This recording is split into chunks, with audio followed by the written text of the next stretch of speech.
बिस्मिल्लाहिर्रहमानिर्रहीम। अजान दरअसल एक ऐलान है कि हम दुनिया बुरी को बताना चाहते हैं कि हम अल्लाह तबारक तआला की वहदानियत पर यकीन रखते हैं और उसी से मदद तलब करते हैं और उसी की इबादत करते हैं। अजान बस्तियों में मुसलमानों की अलामत समझी जाती रही है।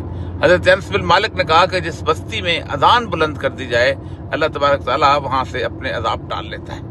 उम्मत की एक रवायत रही है कि जब कभी ताउन फैलता था या कोई इस किस्म के हालात होते थे तो लोग अजान दिया करते थे ताकि अल्लाह तबारक तआला को पुकारें।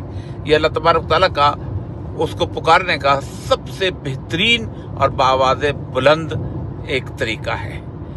जाहिर बात है कि जब अल्लाह की सदा गूंजती है, अब उसकी ऐलान होता है कि वो अल्लाह अकबर जिन सबसे बड़ा है, तो फिर उसकी रहमतें हम पे नाज़िल होती हैं।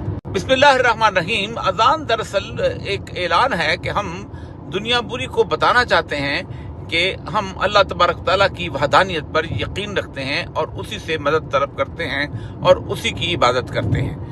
अजान बस्तियों में मुसलमानों की अलामत समझी जाती रही है। हज़रत अनस बिन मालिक ने कहा कि जिस बस्ती में अजान बुलंद कर दी जाए, अल्लाह तबारक तआला वहां से अपने अजाब टाल लेता है। उम्मत की एक रवायत रही है कि जब कभी ताउन फैलता था या कोई इस किस्म के हालात होते थे तो लोग अजान दिया करते थे ताकि अल्लाह तबारक तआला को पुकारें। ये अल्लाह तबारक तआला का उसको पुकारने का सबसे बेहतरीन और बावाज़े बुलंद एक तरीका है।